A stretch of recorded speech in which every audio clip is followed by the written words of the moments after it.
Welcome, new supporter Cheryl. Your support is much appreciated. Hello, travelers. Boardman21 here, and today's build is the solo Raptor Beastmaster. This is going to be based around us having as much survivability as possible, while using Eterras Blessing to place taunt on the Raptor so that everything will go after it for the most part. And then we can just run around and dodge. The Raptor will also have really good damage. We're going to be buffing it with Frenzy Totem to give it more melee damage as well as more melee attack speed. We're going to have Rampage, its companion ability, which will boost its attack speed, damage, and size. And then we'll have Eterras Blessing, which is going to heal it, it's going to heal us, and then it's also going to give it taunt. It'll revive it from a distance if it does go down, but I wasn't having any survivability issues even in empowered content. And then we're also going to have Ice Thorns and Maelstrom for us. They'll both be on auto cast. Maelstrom's going to heal us. It's also going to give us dodge chance, which is going to increase our survivability. And then we'll also have Ice Thorns, which will give us critical strike avoidance as well as some flat armor. So we're going to be able to take a hit. If we do take a hit, we will have pretty high dodge, as that's what we'll be building into.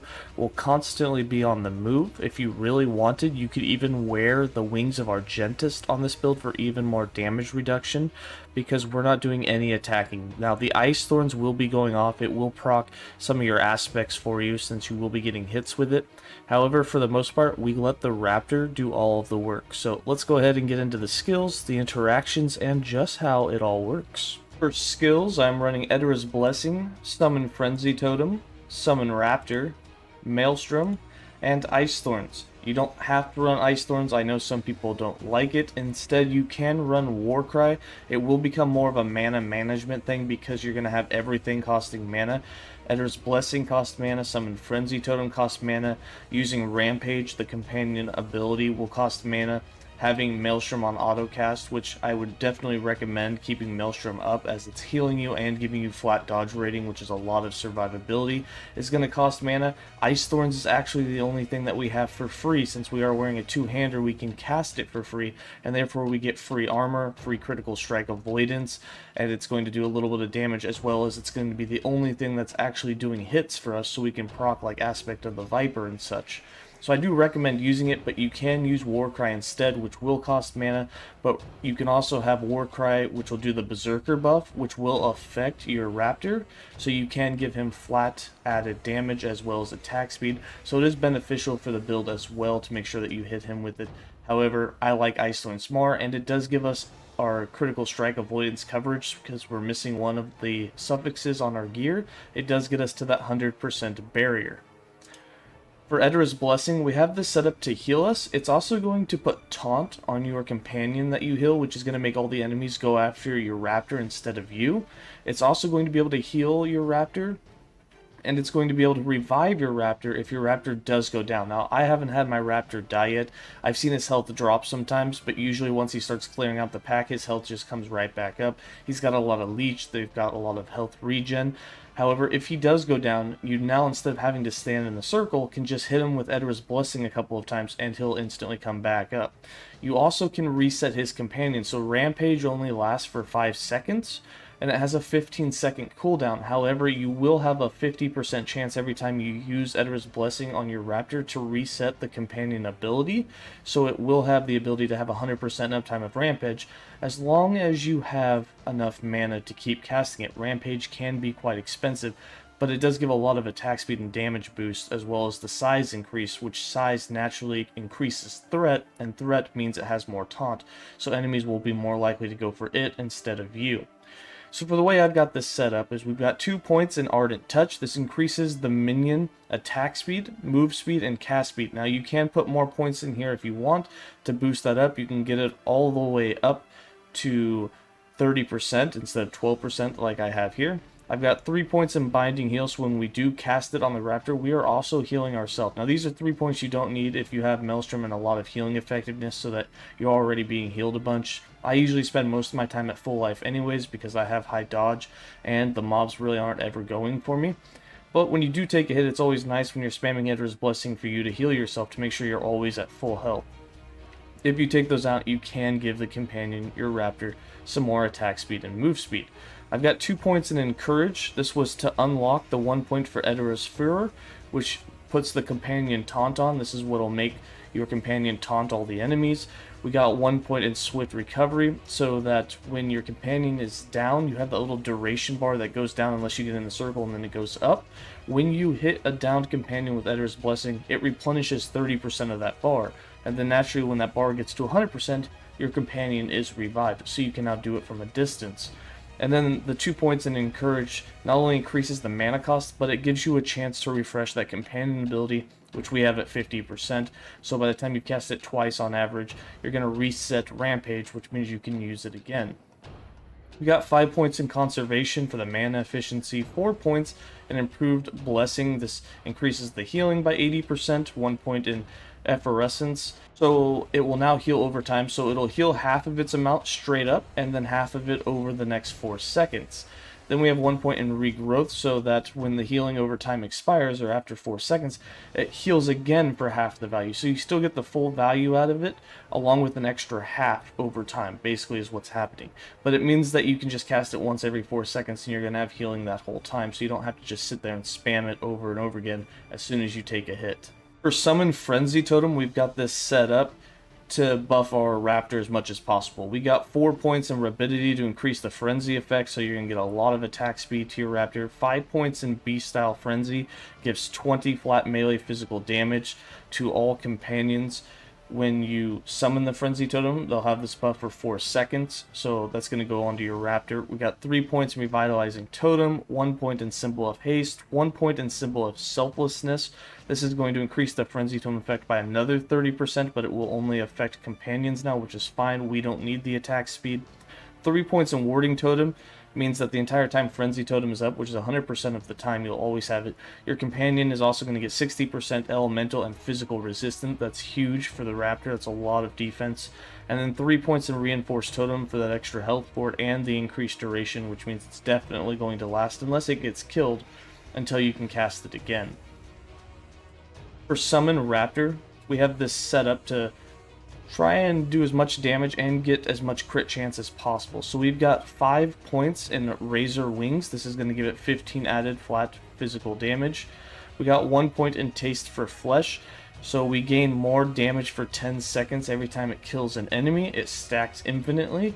So if you're in the arena and you're getting a whole lot of kills all at once, your Raptor's damage will just start to skyrocket.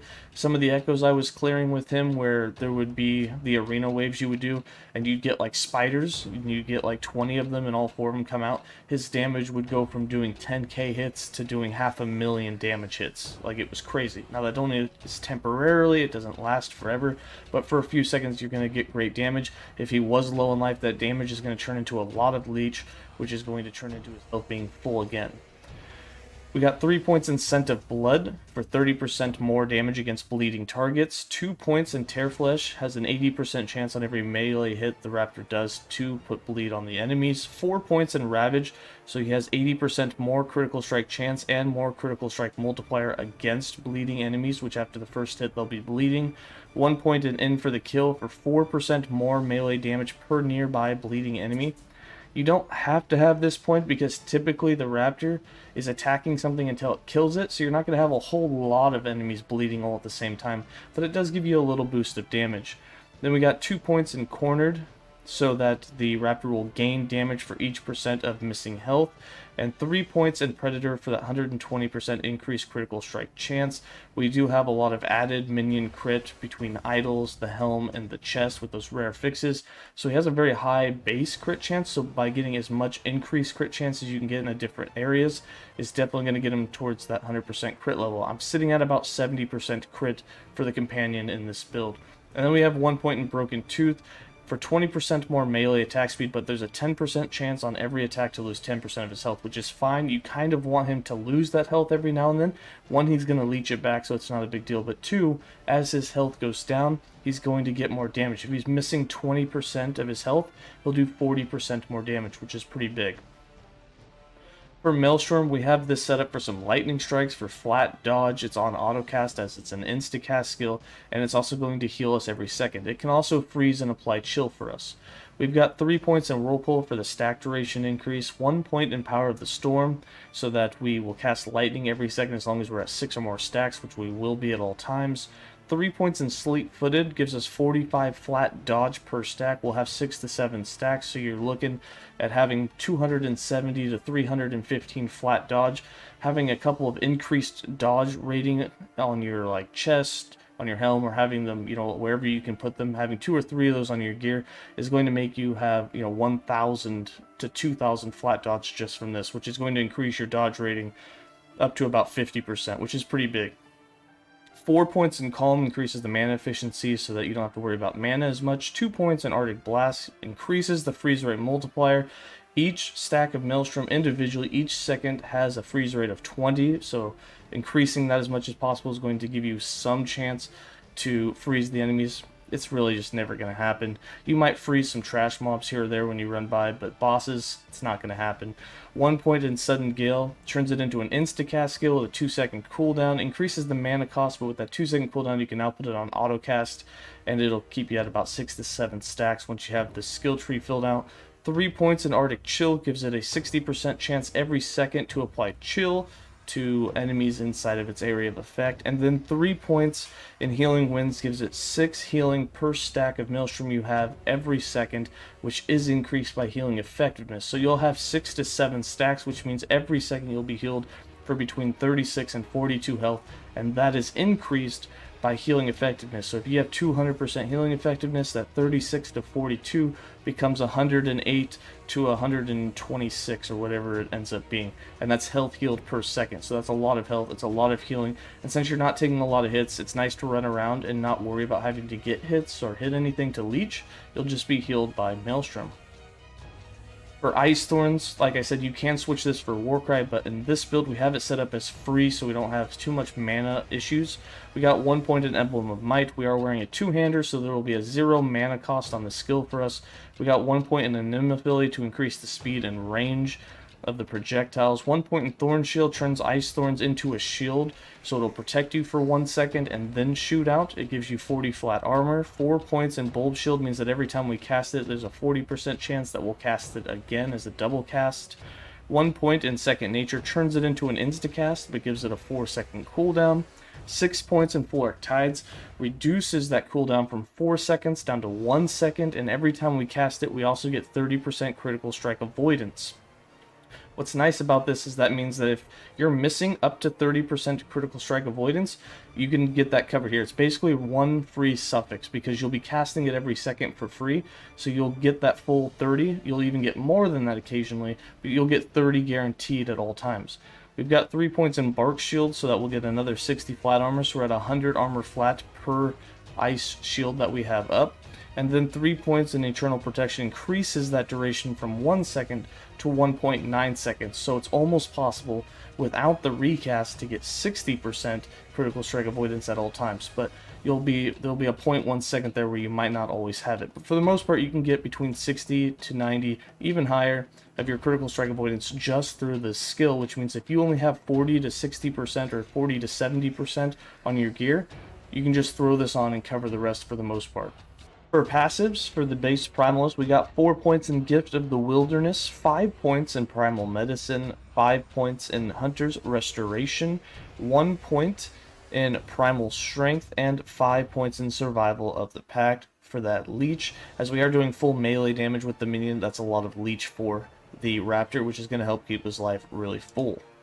Then we have 93 points in the Raptor Beastmaster with 8 points in Ursane Strength, 8 points in Feline Bond, 5 points in Boarheart, 1 point in Arter's Loyalty, 8 points in the Chase, 5 points in Porcine Constitution, 5 points in Axe and Claw, 1 point in Life in the Wilderness, 10 points in Hawk Wings, 2 points in Avian Shelter, 10 points in Viper Fangs, 8 points in Cry of the Lynx, 1 point in Natural Bond, 5 points in Primal Aspects, 6 points in Serrated Claws, and 10 points in Ancient Might. You will notice we don't have Aspect of the Shark. The reason for that is we're not doing any melee attacks ourselves.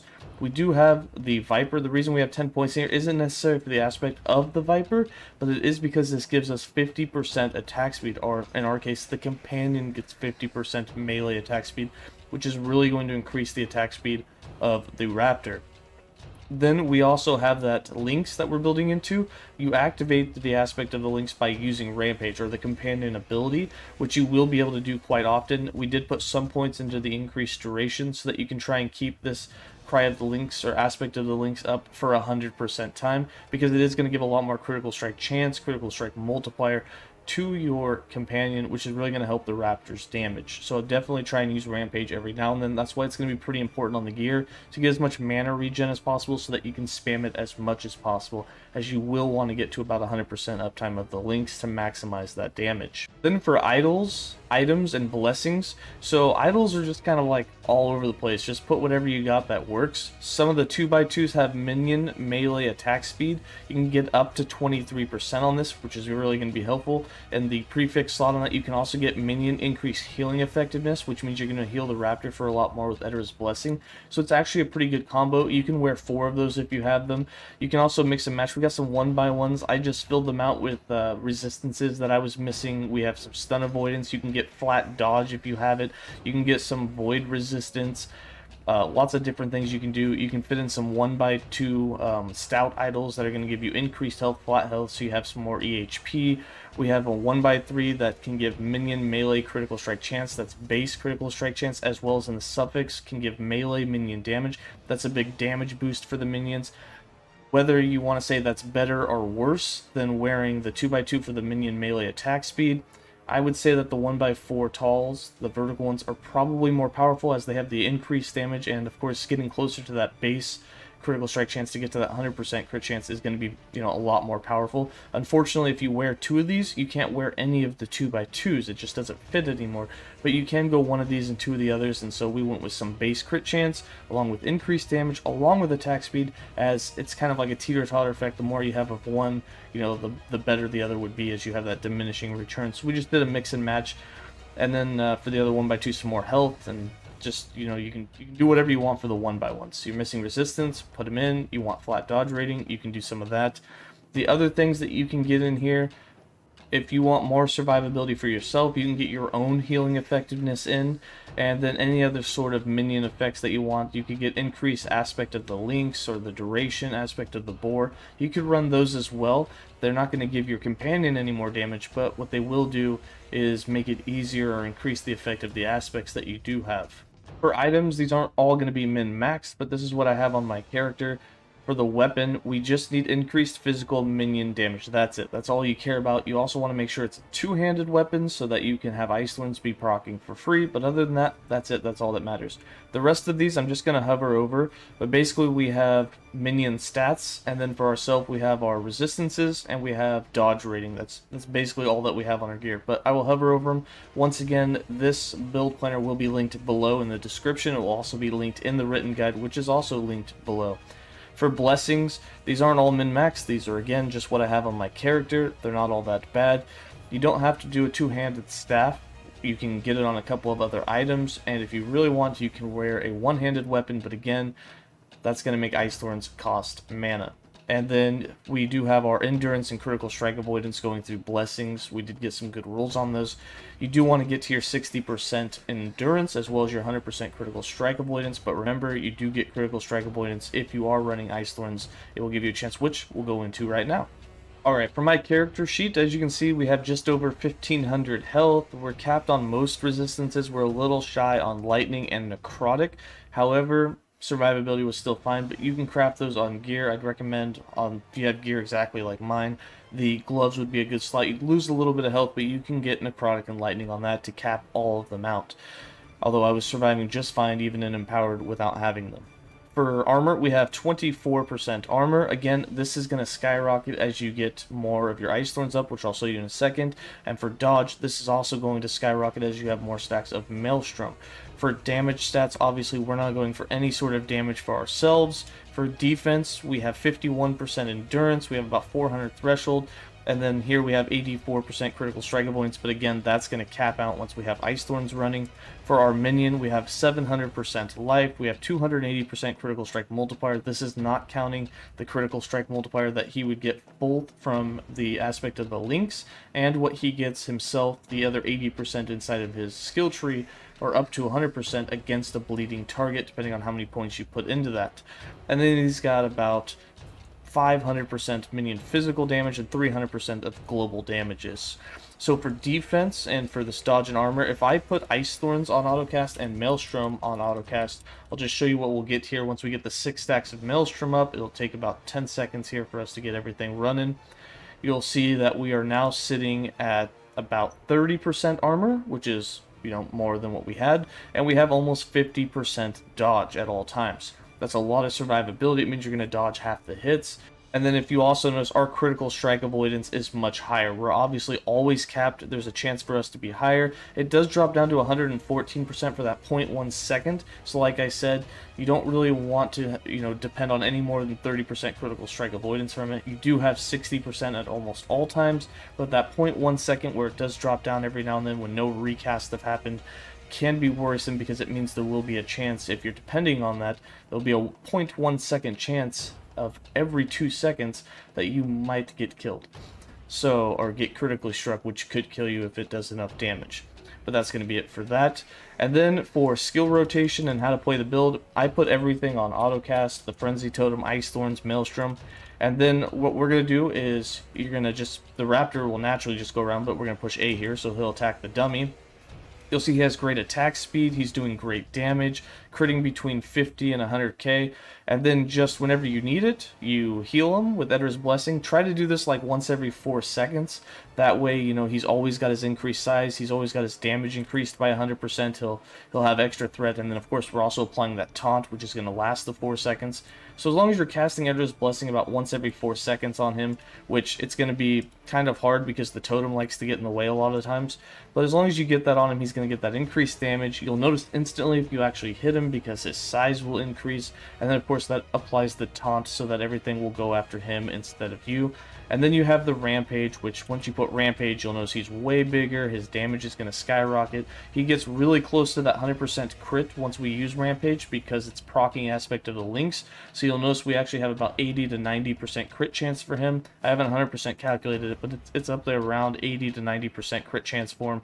So when you get that Rampage, you get that Eterras Blessing on him, he just becomes a beast, and he just destroys everything. You'll notice in the gameplay against Orbis, just absolutely destroys Orbis in the empowered content. Or uniques for this build, there are a few uniques that you can use. All of them have pros and all of them have cons. Now you can use the Death Rattle Amulet, which is going to give, you know, up to 100% critical strike multiplier for your Raptor, and since you can get to 100% crit or almost 100% crit, depending on what kind of idols you're wearing, when you have Rampage active and aspect of the links active, it could be a very beneficial thing as he'll hit much harder, but he is already doing great damage. Another piece that you can wear is the Wings of Argentis. If you want to wear that chest piece, you can, since you're basically always on the move, especially if you want to kind of speed run echoes. I would recommend the Wings of Argentis because it allows you to just run through. Ice Thorns will be on autocast getting hits, which will give you haste. So you'll be moving very fast, and you'll have that damage reduction until you get all the way to the end of the echo, and then you can just spam Eterras Blessing on your companion, on your Raptor, and he'll get the kill, and it'll finish it out for you. Now the reason that that's going to hurt you, the con to wearing Wings of Argentis, is you will be missing out on that flat melee minion or companion crit chance, which means your Raptor will no longer have 80 to 90% crit chance. It's actually going to be reduced to about half. It'll have about 40 to 50% crit chance, or even a slightly lower than that if you don't have that added on the chest piece, which means he'll do less damage, but again, it will increase your survivability. It means that you can run all the way to the end of an echo without worrying about dying. To level this guy up, you obviously cannot run the Raptor from level 1. You can't get him until you unlock the Beastmaster. You have to be a Beastmaster in order to use the Raptor, so what I'd highly recommend is just leveling like you normally would. Have your Wolves out, have your Saber early game, level up until you hit the Mastery, and then as soon as you get the Saber, or as soon as you get the Raptor unlocked, put him on your skill bar, I would put him either in the level 19 or the level 34 skill slot. Use him as either the 3rd or the 4th skill slot, whichever one, if you want to wait a little bit after your mastery to use him. You know, not specialized. But as soon as you get in, as soon as you start using him, and as soon as you specialize into him, he's going to be doing great damage right off the bat. And as soon as you get Eterras Blessing to a point where it has the taunt, which doesn't take very many points, you can get it in, I think it's 6 points. As soon as you get that 6 points into it and it has the taunt, your survivability is going to go up as everything's going to be going after it, as long as you're casting it often enough. So as you level up, you're going to want mana regen. You're going to want that ability to cast Eterras Blessing, and then you're going to want to get the Raptor. You don't have to run him as a solo companion right away. You can wait. You can have the Wolves and the Saber and your Raptor out all at the same time and kind of run all the pets until the damage picks up and he becomes a really good solo pet. Of course, he gets a big damage boost if you do hit those solo nodes, as they do give more damage modifiers. And just some things to note about the build, it's not going to be the fastest build. You are dependent upon your Raptor killing everything. You have one companion who's going to be attacking, he has his own AI, he does listen to you if you push the A button, but for the most part, he's kind of his own thing. Now, the new minion AI that they've implemented does make it a little smoother. If you run ahead, he is going to come with you, he's not going to just disappear. But again, it's a minion build. It's going to be a little bit slower. It's not going to be the fastest thing in the world, but he does do great damage. He does kill bosses and things quickly, so it's not all that bad. And that's going to be it for this build guide. I hope you guys enjoyed it. I hope it was easy to follow, and I hope that if you're a minion person, you really enjoy playing the solo Raptor. That's going to be it for now. As always, stay safe, travelers, and enjoy some gameplay.